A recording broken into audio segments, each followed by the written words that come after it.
안녕하세요. 공군장교 수험생 여러분들 만나서 반갑습니다. 오늘 우리가 근현대사 두 번째 강의로 만나게 되었는데요. 오늘은 교재에 있는 문제 21번에서부터 40번까지의 문제 중 중요한 문제 10문제를 또 뽑아서 자세하고 꼼꼼하게 문제 풀어보도록 하겠습니다. 먼저 스스로 문제 풀어보시길 바라겠고요. 오늘 첫 번째 문제부터 시작해 보도록 하겠습니다. 오늘 첫 번째 문제는 22번 문제입니다. 다음 내용과 관련된 일제의 식민 정책을 물어보는 문제인데요. 일제의 식민 정책, 크게 세 시기로 좀 구분해 두셔야 되는데요. 일제 식민지 그 통치 방식을 시기별로 좀 알고 문제를 풀어보도록 하겠습니다. 여기서 한번 정리를 해볼게요. 우리가 1910년에 국권피탈을 당하게 되죠. 그래서 경술국치, 경술련의 국가의 치욕, 한일 병합조약으로 이제 우리의 주권을 빼앗기게 됩니다. 우리의 국권을 빼앗기게 되는데, 국권 피탈이 이루어진 이 시기부터 1945년 8월 15일 광복을 맞이할 때까지 우리는 이제 일제강점기로 들어가게 됩니다. 세 시기로 좀 구분해 두실 필요가 있는데요. 크게 이렇게 시기를 10년대, 20년대, 30년대로 구분해 볼게요. 1910년대, 그다음에 1920년대, 그리고 1930년대가 되겠죠. 30년대는 이제 45년까지를 가리키는 겁니다. 이때의 통치 방식을 제가 이제 표시를 해볼 테니까 그것과 관련한 내용들을 좀 앞에 교재에서 찾아서 정리를 해 두셔도 좋을 것 같아요. 1910년대에는 무단 통치 시기가 되겠습니다.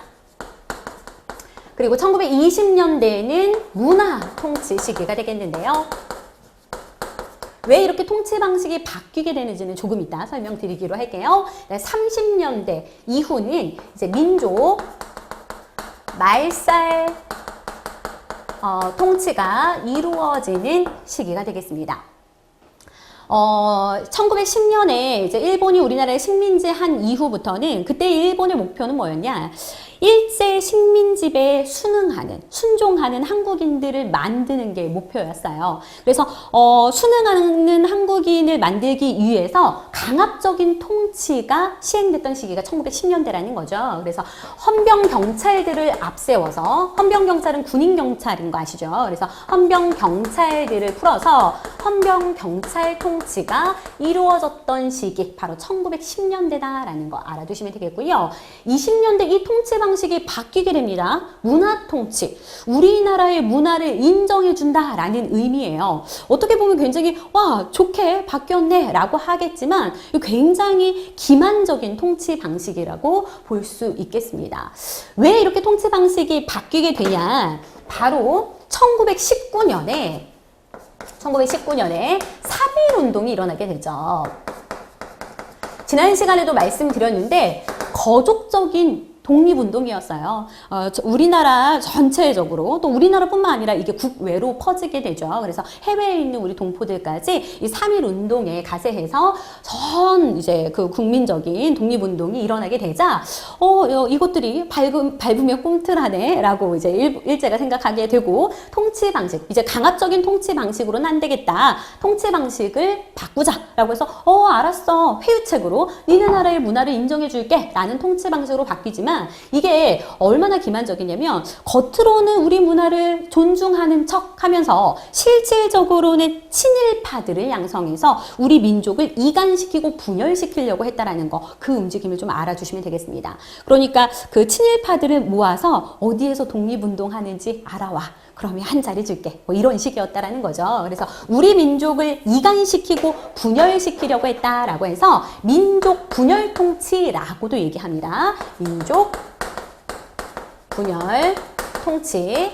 이 시기에 이제 친일파들이 굉장히 많이 양성이 되고요. 그 다음에 1930년대는 통치 방식이 또 바뀌게 되는데요. 민족 말살 정책이 이루어지게 됩니다. 그러니까 우리의 민족 정신을 아예 말살시켜서 일제에 동화시키려는 정책이에요. 이것은 1930년대 일본이 다른 나라하고 전쟁이 굉장히 많습니다. 그러니까 우리나라는 이미 식민지화했고 대륙을 침략하기 위해서 1931년에 만주사변을 일으켜가지고 만주 지역에 괴뢰 정권을 세우게 되죠. 그래서 1931년 만주사변이 있었고요. 그 다음에 1937년에 중일전쟁, 중국과 일본이 또 전쟁하는 일이 벌어지게 되고, 또 미국과도 전쟁을 하죠. 1941년에 미국과 태평양 전쟁을 하게 됩니다. 그러면서 이 30년대 이후 시기에는 일본이 다른 나라 굉장히 많은 그 침략 전쟁이 있다 보니까 이 전쟁에 우리 민족을 동원시키기 위해서, 야, 니네 나라는 일본이야, 우리랑 니네랑은 한 나라 한 형제야 라고 하면서 아예 우리 민족 정신을 말살시켜서 이런 전쟁에, 대륙 침략 전쟁에 우리 민족을 동원시키려고 했다라는 걸 알아두시면 되겠습니다. 그래서 이때 뭐 내선일체, 일본과 조선은 한 나라다, 황국 신민화, 황국의 우리나라는 신민이다라는 거죠. 황국은 일본을 말하는 거고 신화된 백성이라는 거예요. 그러니까 황국에 충성하라는 거죠. 일선 동조론, 일본과 조선의 조상은 같다. 어떻게 우리나라와 일본의 조상이 같습니까? 다른데 그렇게 자꾸 이제 같음을 지향하면서 우리 민족 정신을 말살시키려고 했다라는 거. 그래서 우리 역사, 우리 글 못 쓰게 했던 시기 1930년대 이후죠. 그래서 이 통치 방식들을 좀 각각 기억해 두시면 되겠고요. 이 각각에 해당되는 그 내용들도 알고 계셔야 됩니다. 그래서 10년대, 20년대, 30년대 정책들 구분하시면 되겠고요. 하나만 더 하고 넘어갈게요. 시험 문제도 잘 출제가 되는 건 10년대, 20년대, 30년대의 경제수탈 정책도 굉장히 잘 출제가 되거든요. 경제수탈 정책은 1910년대는 토지조사 사업입니다. 오늘은 그냥 쓰기만 하고 문제에서 이 문제들을 풀어줄 거예요. 그때 좀 자세히 하는 걸로 하겠습니다. 20년대는 산미 증식계획이 있죠. 산미 증식계획. 그 다음에 30년대 이후에는 병참기지화 정책.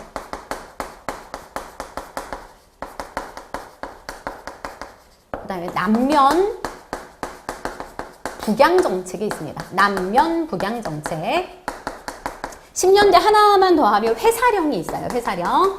뒤에서 문제 풀면서 설명해 드리도록 할게요. 회사령을 허가제로 만들었고 이 시기에는 회사령을 해제하게 된다라는 거까지만 좀 필기해 두시고 문제 풀면서 하나하나 다뤄보도록 하겠습니다. 그러면 오늘 문제 한번 접근해 보도록 할게요.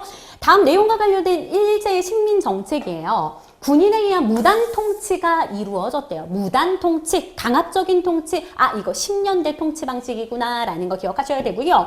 일반 관리와 교원에게 제복을 입히고 칼을 차게 했다. 강압적인 분위기를 조성하기 위해서 교원들이나 공무원들 제복 입고 막 칼 차고 있었다라는 거 알아두시고요. 백오인 사건 등을 통한 독립운동을 탄압했다라는 거. 10년대 우리나라에서 활동 중이었던 많은 그런 애국 계몽 단체들 탄압해가지고 해산시킨다라는 거. 대표적으로 백오인 사건을 통해서 해산된 단체 무엇입니까? 신민회죠, 신민회. 신민회가 있었다라는 거. 그리고 애국지사들을 다 잡아다가 체포 투옥하게 된 것도 10년대입니다. 그러면 이와 관련된 거 1910년대에 정책 고르라는 거죠. 제가 잘못 넘겼네요. 죄송합니다. 정답은 4번 헌병경찰 통치. 10년대의 통치 방식이 되겠습니다. 문화통치 20년대 통치 방식이고요. 민족 말살 통치 30년대 이후의 통치 방식이 되겠습니다. 유신통치는 언제예요? 박정희 정부 때죠. 1972년에 유신헌법을 선포하고 그때부터 이제 박정희 대통령이 피살당하는 79년까지 쭉 유신통치 시기가 이루어지게 된다라는 거 알아주시면 되겠습니다. 다음 문제 보도록 할게요. 다음 내용과 관련이 깊은 사건을 고르라는 문제입니다. 한번 지우고 볼까요?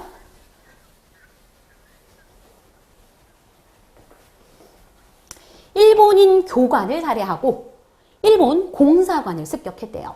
그리고 대원군이 잠시 동안 재집권하게 되고요. 90군대 차별 대우 때문에 일어나게 된 사건 고르라는 문제입니다.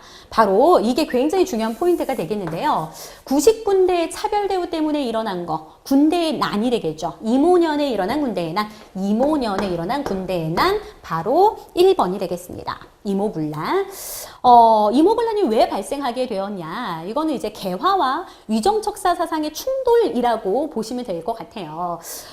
이 개화 사상을 대표하는 세력으로 명성황후가 있었고, 그 다음에 위정적사를 대표하는 인물로 흥선대원군이 있었죠. 며느리와 이제 시아버지와의 그런 관계였는데요.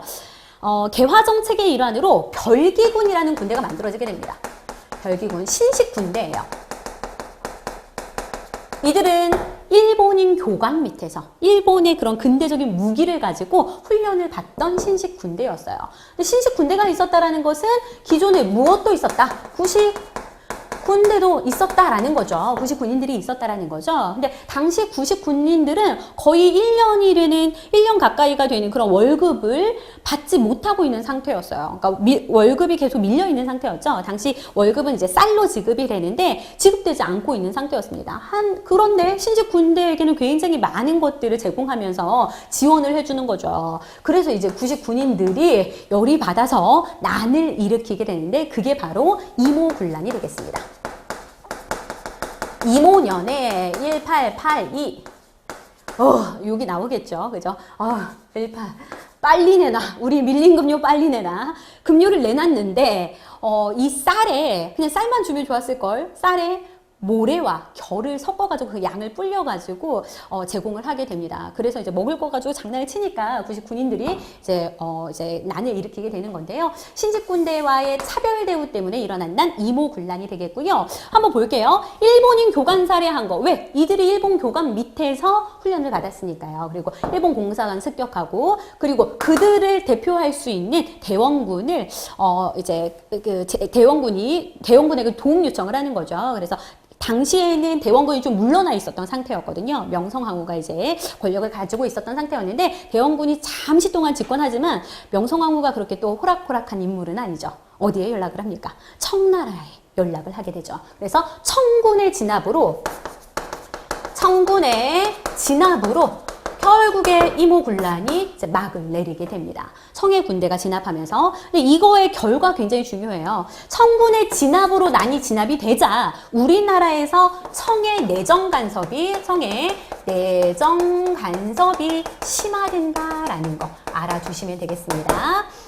나머지 간단하게만 설명하고 갈게요. 갑신정변 1884년 이모군란 2년 뒤에 발생한 사건인데요. 이건 급진개화파 세력이 새로운 정부를 추구하기 위해서 새로운 국가를 건설하기 위해서 정변을 일으킨 거죠. 김옥균, 박영효, 서광범, 홍영식 이런 급진개화파 세력이 일본의 메이지 유신을 본따서 우리도 그런 의회제도를 도입하고 입헌군주제를 만들자라고 하면서 새로운 정부를 지향하면서 정변을 일으키게 되지만 결국 이것도 청군의 진압으로 3일 만에 끝나게 됩니다. 실패하게 된다라는 거. 3일천하라는 이름이 있죠. 그래서 그 다음에 갑오개혁 지난 시간에 좀 자세하게 설명했던 것 같아요. 1894년에 일어난 정치, 경제, 사회 전반에 걸친 근대적인 개혁이었다라는 거. 제일 중요한 거 뭐라 그랬습니까? 신분제도 폐지가 이루어지게 된다는 거 중요했고요.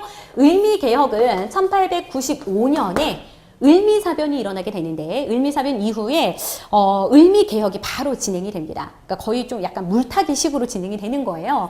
그래서 을미사변 이후에 이제 바로 친일 세력들이 개혁을 추진하게 되는데 여기서 제일 중요한 거는 단발령이라고 지난 시간에 말씀드렸어요. 단발령. 그것에 반대해서 을미의병이 일어나게 된다는 것도 기억해 두시면 되겠습니다. 다음 문제 보도록 할게요.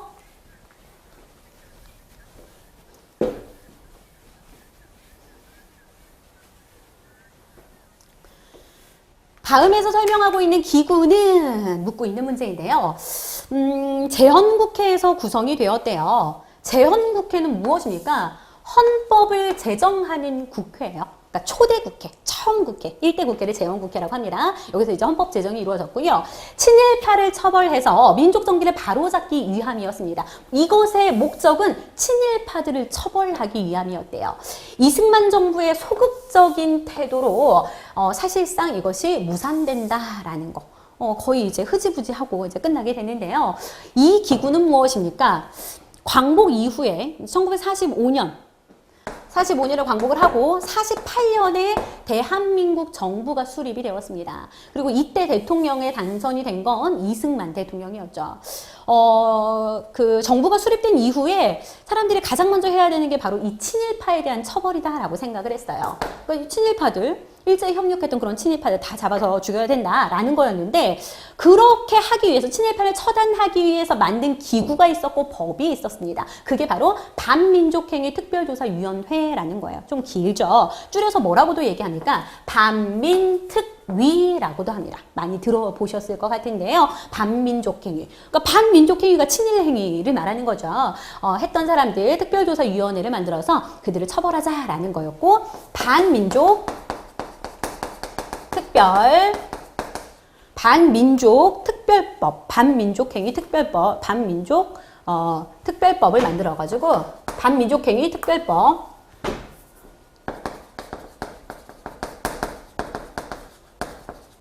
법을 만들어가지고 친일파를 처단하려고 했으나 이승만 정부의 소극적인 태도로 이게 무산됐대요. 되게 안타까운 일인데요.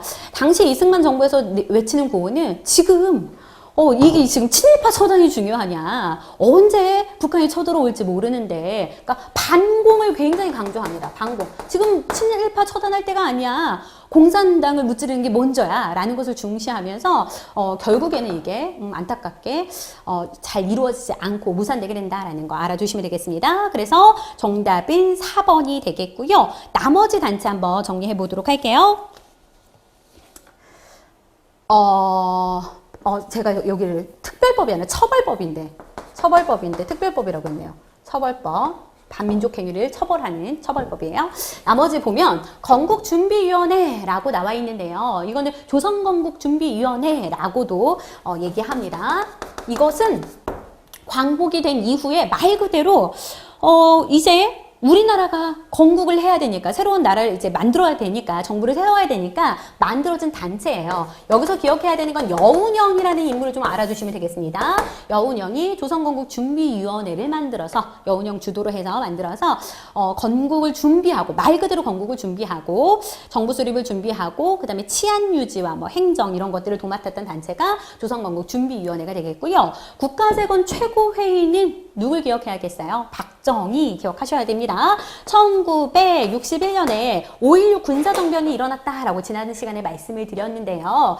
5.16 군사정변으로 박정희가 권력을 장악하면서, 지금 국가가 혼란 시기이니 군부가 정권을 장악해서 한 2년 동안 정부를 꾸려 나가고, 2년 뒤에는 군인이 아닌 민간의 정권을 이양하겠다라고 얘기하죠. 그 기간 동안 그 과도기 동안 있었던 최고 통치 의결 기구가 국가재건 최고회의죠.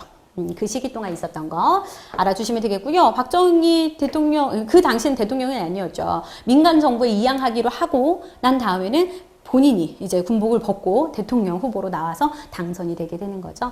그 다음에 통일주체 국민회의는 1972년 유신헌법이 발의가 된다라고 얘기했어요. 유신체제로 들어가게 되는데, 그때 만들어진 단체가 통일주체 국민회의가 되겠습니다. 이것도 역시 박정희 정권에서 만들어진 거죠. 박정희 정부에서. 이거는 대의원들을 뽑아서 여기에서 대통령을 뽑게끔 하는 거예요.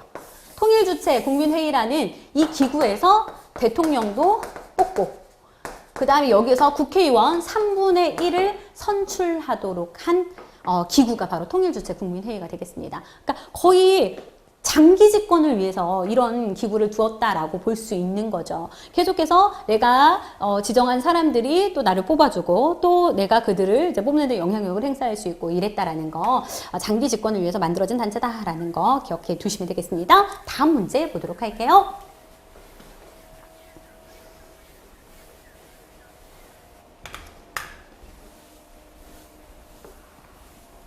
이승만 정부의 부정선거에 항거해서 일어난 사실로 옳은 걸 고르라는 문제입니다.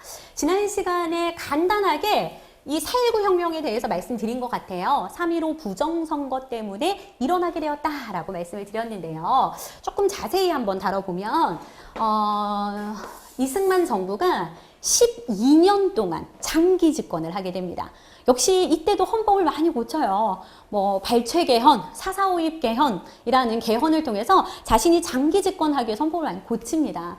그렇게 해서 12년 동안 정권을 장악했는데, 또 이제 다음번에 대통령이 당선이 되려고 자기와 부통령 이기붕이 나오게 되죠. 근데 이기붕을 당선시키기 위해서 투표함을 바꿔치기 하고 개표수를 조작하고 그다음에 사전 투표를 실시하고 하면서 부정선거가 이제 발각이 된 거예요. 그래서 이것을 규탄하면서 3.15 마산 의거가 일어나게 됩니다. 3.15 부정선거에 반대하는 시위가 일어나게 되는 거죠. 대표적인 지역이 마산 지역이었어요.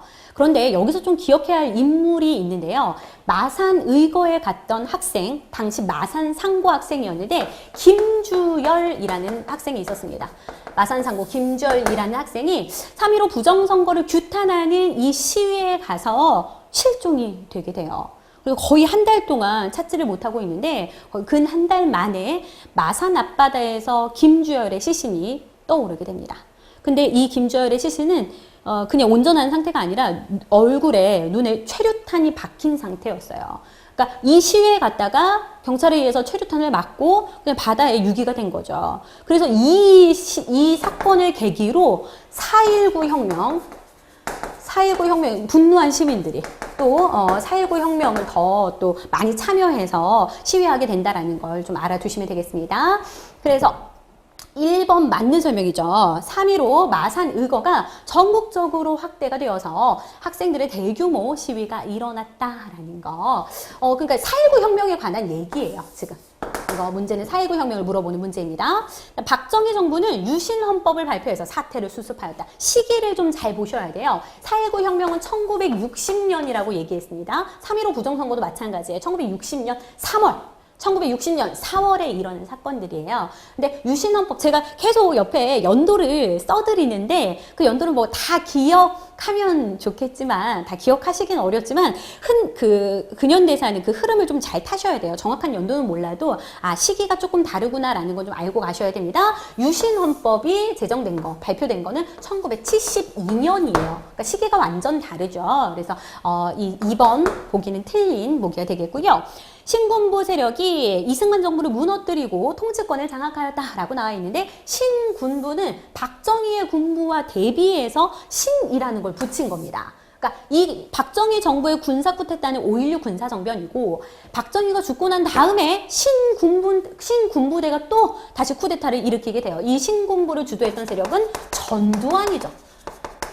이 12.12 사태로 이 신군부가 쿠데타를 일으키게 되는데 이 시기는 1979년 12월 12일이다라는 거 알아주시면 되겠습니다. 시기적으로 또 맞지 않죠. 그 다음에 1987년 6월 민주항쟁으로 대통령을 직접 선출하였다. 이것도 시기적으로 맞지 않는 거죠. 이거 중요한 포인트라고 말씀드렸어요. 6월 민주항쟁 대통령 직접 선거. 즉 대통령 직선제 개헌이 이루어졌다라는 거 기억해 두시면 되겠습니다. 정답은 1번이 되겠네요. 다음 문제 보도록 하겠습니다.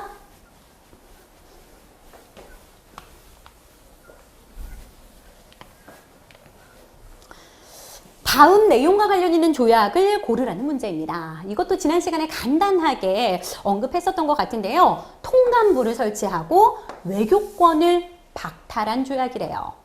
뭐였습니까? 이것만 봐도 이거 을사년에 일어난 강제로 체결된 조약 을사늑약이다라는 거 말씀드렸는데요.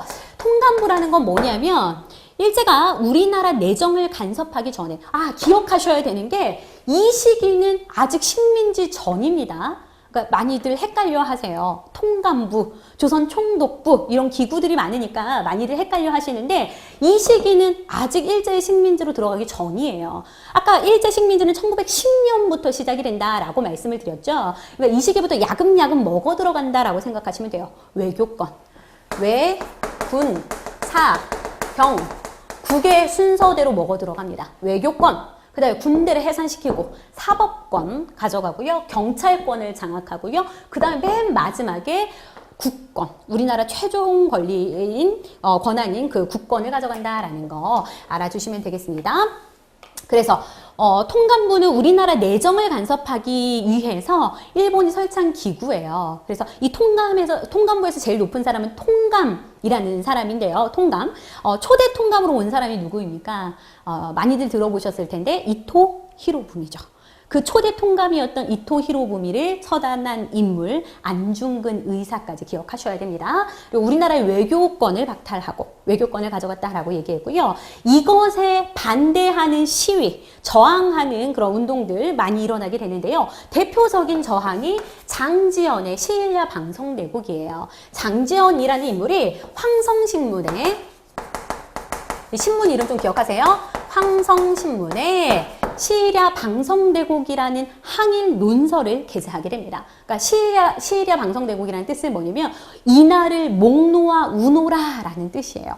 그러니까 거의 나라 뺏긴 것과 다름없는 이날을, 우리의 주권을 빼앗기다시피 한 이날을 목놓아 통곡한다, 목놓아 우노라라는 뜻이죠. 그래서 이 일사늑약의 저항한 그런 움직임들 좀 알고 계셔야 됩니다. 장지연의 시일야 방성대국이 있었고요. 학생들이나 상인들, 학생들은 휴학하고 상인들은 철시하고 문을 닫고, 그 다음에 자결한 사람도 있었어요. 민영환이 자결하기도 하고요. 그 다음에 을사의병이 일어나기도 하고, 고종 황제는 이에 반박하기 위해서, 이 무효를 선언하기 위해서 헤이그 특사를 보내기도 한다라고 말씀을 드렸습니다. 을사조약, 을사늑약과 관련된 거고요. 나머지 보기 한번 정리해 보도록 할게요. 텐진조약 나와 있는데 이 텐진조약은 갑신정변 이후에 체결된 조약입니다.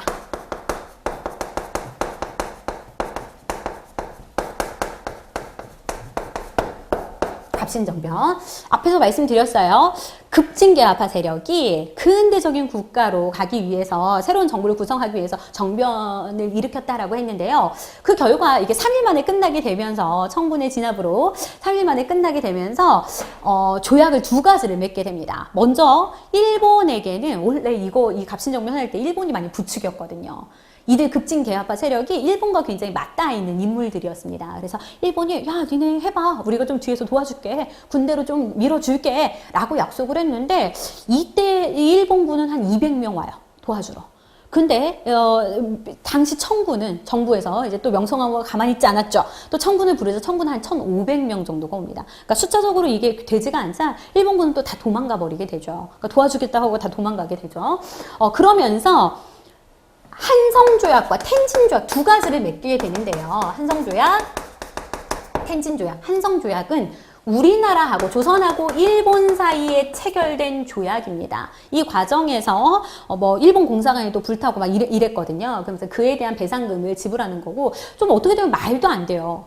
일본은 일본 주도래, 그러니까 일본의 영향으로 지금 이게 일어난 건데, 정변이 일어난 건데, 일본은 이 상황에서도 자기네들에게 배상금을 내라고 요구를 하는 거죠. 근데 당시 우리나라 정부는 힘이 없었기 때문에 또 배상금을 지불하게 됩니다. 또 텐진조약은 조선하고 일본이 아니라 이건 청하고 일본 사이에 체결된 조약이에요. 그러니까 우리나라를 놓고 당시 청나라와 일본이 다 이제 눈독을 들이고 있는 상황이고, 지금 군대가 동시에 지금 파병되어 온 상태잖아요. 일본군, 청군 다 이제 우리나라에 지금 주둔되고 있는 상태이다 보니까 서로 상대방이 혹시 여기를 차지할까 견제를 하는 거죠. 그래서 텐진조약을 맺어서 우리 양국군이 동시에 철수하기로 하고, 나중에 또 이 조선이 다른 한 나라를 부르면, 다른 국가를 군대를 부르면 이거 불안하니까 서로 오기로 하자. 이 나라를 부르면 이 나라가 오고, 이 나라가 부르면 이 나라를 부르면 이 나라가 오기로 하자라고 약속을 한 조약이 텐진조약이에요. 그러니까 상호 간에 철수를 하고, 동시에 철수하고 나중에 같이 파병하기로 하자라는 조약이죠. 이것 때문에, 이 텐진조약 때문에 나중에 동학농민운동 때 우리가 또 청군을 부르게 돼요.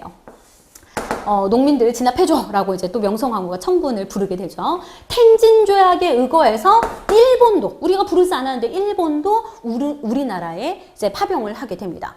결국에 우리나라에서 무슨 일이 벌어졌습니까? 동학농민운동이 있었던 그 시기에 청일전쟁이 발발하게 된다라는 것까지 알아두셔야 돼요. 그래서 텐진조약으로 청일전쟁이 발발하게 된다라는 거까지 정리해 주시면 되겠습니다. 동학농민운동 그 시기예요.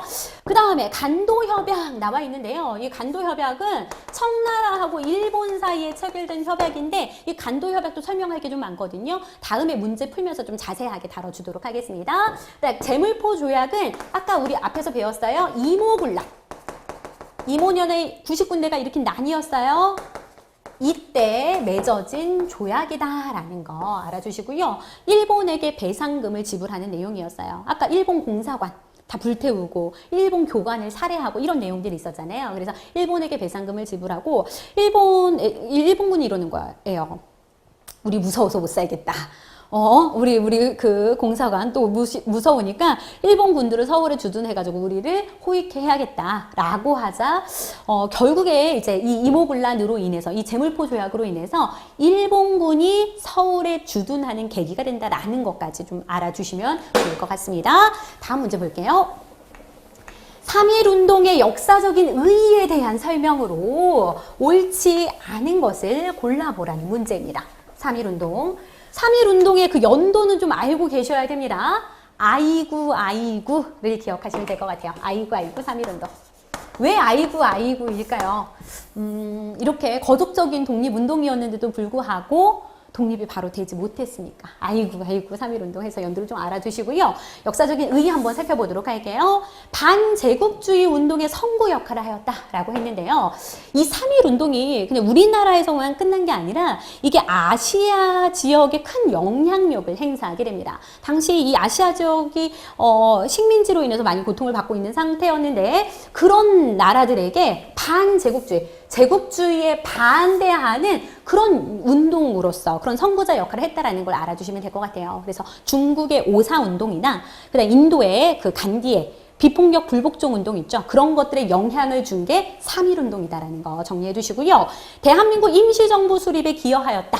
이거 지난 시간에 문제 풀면서 설명해 드린 것 같아요. 3.1운동으로도 우리가 독립되지 못하자, 좀 더 조직적이고 체계적인 뭔가가 필요하겠구나 라고 해서 바로 4월에 상해에서 대한민국 임시정부가 수립되게 된다라는 거 기억하시고요. 그 다음에 독립할 수 있다는 희망과 자신감을 안겨주게 된다라는 것도 맞는 설명이 되겠습니다. 일제 식민통치가 헌병경찰 통치로 전환되었다. 아까 서두에서 제가 쭉 연표를 그리면서 1910년대는 무단통치 시기였어요. 20년대는 문화 통치 시기였어요. 왜 이렇게 통치 방식이 바뀌었냐? 바로 3.1운동을 기점으로 무단 통치에서 문화 통치로 통치 방식이 바뀌게 되었다라고 말씀을 드렸는데요. 그럼 이거는 헌병경찰 통치로의 전환이 아니라 문화 통치, 헌병경찰 통치에서 문화 통치, 다른 말로 하면 민족 분열 통치로 전환되게 되었다라고 고쳐두시면 되겠습니다. 정답은 4번이 되겠네요. 우리 문제 풀다 보면 3.1운동에 영향을 주게 된 그런 사상들도 나오거든요. 사상 어떤 것들이 있는지 그거 한번 정리하고 가면, 이 당시가 그 3.1운동이 일어났던 그 1919년이 전 세계적으로 보면 제1차 세계대전 이후의 시기였어요. 그래서 많은 나라들이 강대국들에 의해서 제국주의 침략에 의해서 식민지가 되었던 그런 상태였는데요. 윌슨의 민족 자결주의라는 게 있습니다. 미국의 윌슨 대통령이 민족 자결주의를 제창하게 돼요. 이 민족 자결주의는 뭐냐? 민족의 운명은 스스로 결정할 수 있다는 거예요.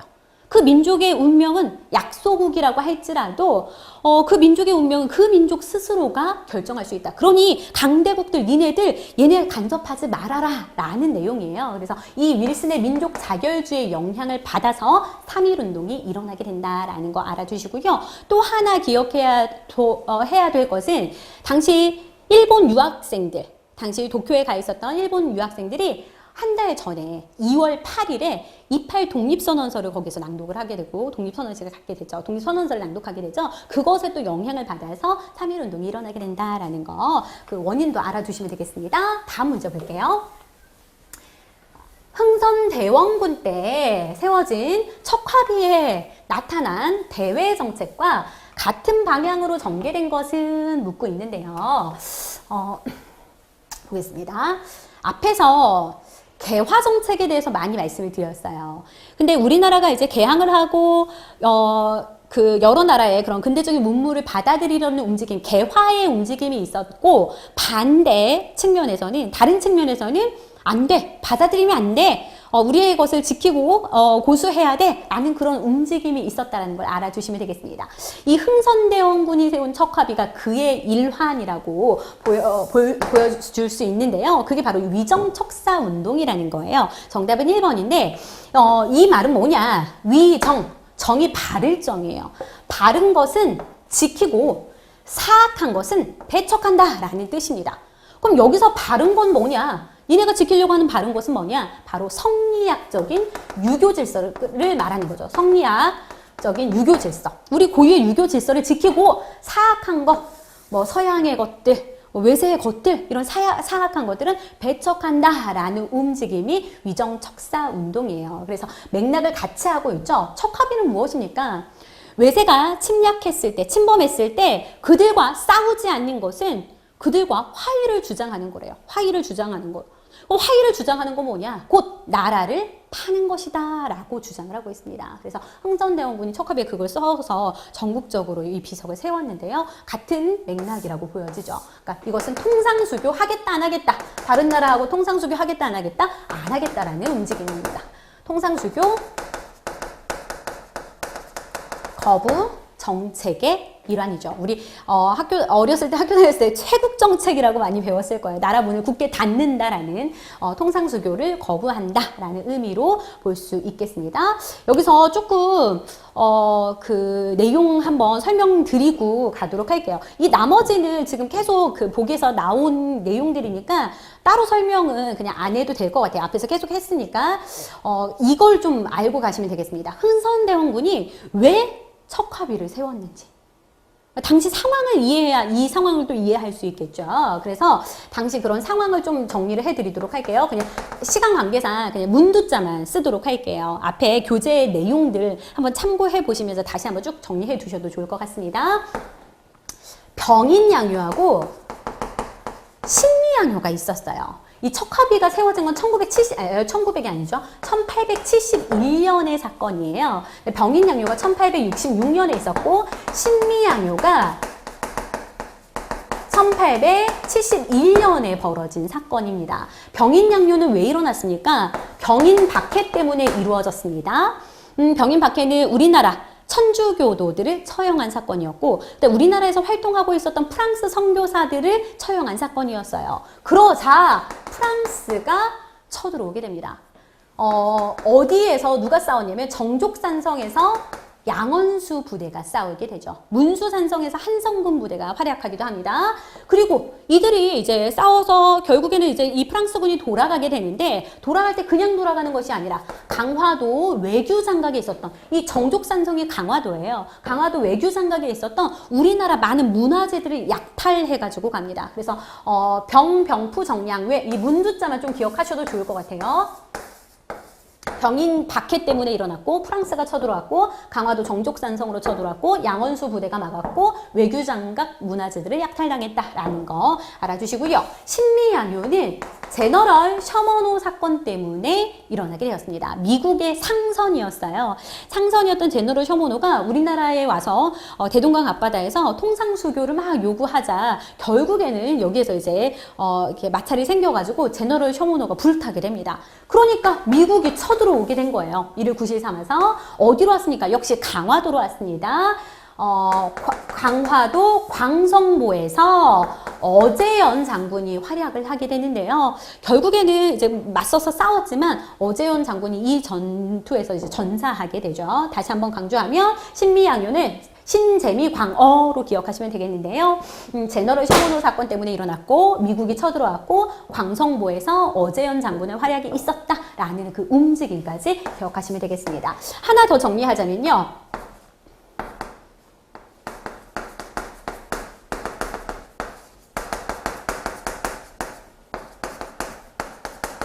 이 문두자를 좀 알아두시면 좋아요.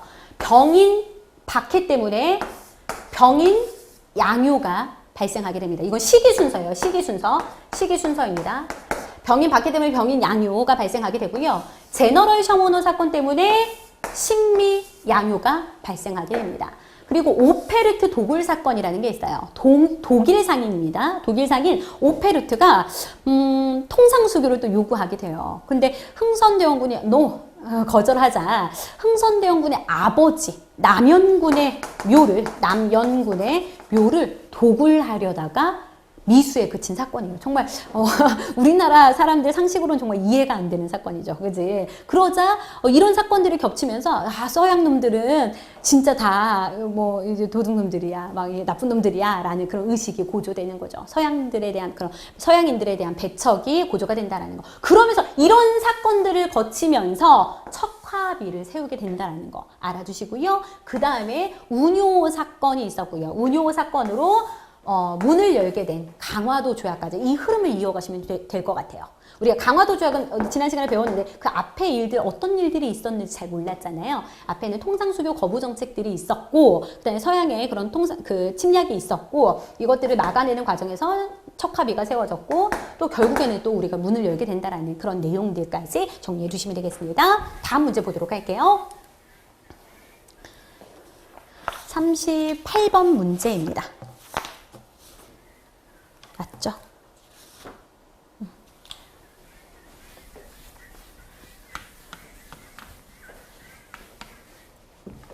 다음과 관련 있는 단체가 발행한 신문 고르라는 문제예요.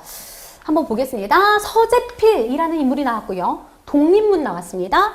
만민공동에 나왔어요. 굉장히 좀 쉬운 문제입니다. 서재필, 독립문, 만민공동에 다 독립협회와 관련된 설명들이죠. 독립협회, 우리나라 최초의 정치, 사회적인 단체입니다. 사회 정치 운동을 했던 단체죠. 민간 단체이고 1896년부터 1898년까지 활동했던 단체다라는 거. 서재필이 주도해서 만들어지게 되고요. 그 다음에 이 독립문, 독립협회에서 독립문 세우게 됩니다. 원래 영은문이라는 게 있었어요.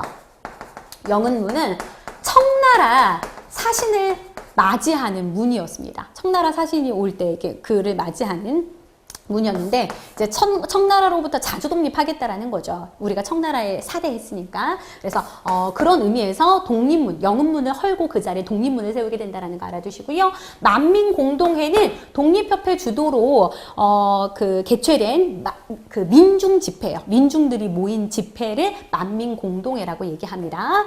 그러면 이 단체가 발행하신 건 뭐예요? 독립신문이 되겠죠. 정답은 3번이 되겠고요. 이 독립신문에서 기억해야 될 건 뭐냐? 최초의 민간신문이었습니다. 민간단체에서 발행한 최초의 신문이었고요. 한글판과 영문판으로 발행이 되었다라는 것도 알아두시면 되겠습니다.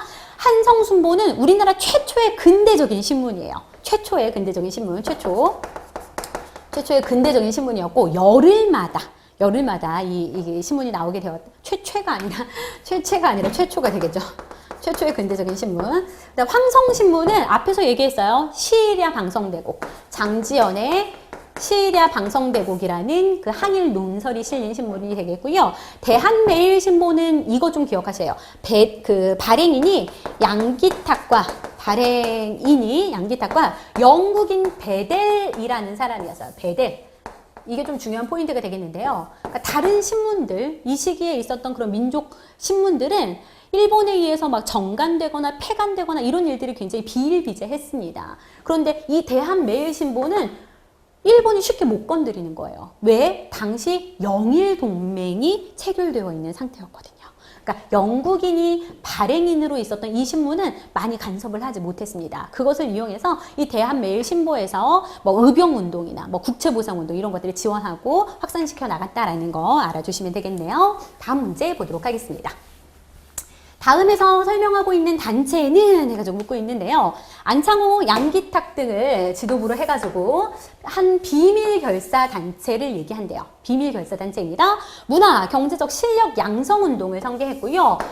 그뿐 아니라 독립군 기지 건설을 해서 군사적인 실력 양성을 기도하기도 했다라는 거. 어떤 단체 얘기하고 있는 거예요? 굉장히 중요합니다. 신민회 물어보고 있는 거죠. 인물들. 어떤 세력들이 만들었는지 안창호, 양기탁 인물 기억하시고요. 비밀결사로 만들었습니다. 왜냐하면 그 전에 있었던 애국 계몽운동단체가 다 해산당했거든. 일제히에서 해산당하니까 이제 비밀로 만들었고요. 그 다음에 실력 양성운동이라는 건 뭐냐면 우리가 일본에게 이렇게 당하는 것은 우리가 무지하기 때문이다. 우리가 깨어야 돼. 깨기 위해서는 우리가 교육에 힘써야 되고 산업을 강화시켜서 우리나라를 부강하게 만들어야 돼. 라고 해서 교육과 산업을 육성하자라는 그런 움직임을 보이게 됩니다. 교육을 육성하기 위해서 학교 많이 세워요. 대성학교, 오산학교. 그 다음에 산업을 육성시키기 위해서 회사 많이 세워요. 자기회사, 태극서관 이런 것들이 있다라는 거 알아두시고요. 그냥 단순히 실력 양성운동만 전개한 것이 아니라 독립군들도 만들어야 돼. 독립군들도 양성해야 돼. 라고 해서 저기 만주 삼원보 지역에 독립군 기지 건설하죠. 만주 삼원보 지역에. 그리고 여기에 신흥 무관 학교의 전신이었던 신흥무관학교의 전신이었던 신흥강습소를 세우게 됩니다. 신민회 활동 내용이에요. 근데 신흥강습소가 나중에 이제 신흥무관학교로 명칭이 바뀌게 된다라는 것까지 알아두시면 되겠습니다. 일진회 이건 정말 친일단체예요. 대한제국 때 있었던 친일단체입니다. 나머지는 애국 개몽운동 단체입니다. 헌정연구에서 기억해야 되는 거 뭐냐면 이 헌을 좀 기억하시면 될 것 같아요. 입헌군주주의. 입헌군주제를 지향했다라는 거. 우리도 의회를 설립해서 입헌군주제 국가로 나아가자라는 거죠. 그러니까 군주는 이때, 왕은 이때 헌법에 입각해서 나라를 다스리자라는 거죠. 대한자강회에서는 한 일이 뭐냐면 중요한 일이 이거예요. 고종 황제가 강제로 퇴위되게 되었다라고 말씀드렸잖아요. 헤이그 특사를 파견해서. 그래서 그 고종 황제 강제 퇴위에 반대하는 운동을 벌인 단체가 대한자강회다라는 거. 이거 알아두시길 바랄게요.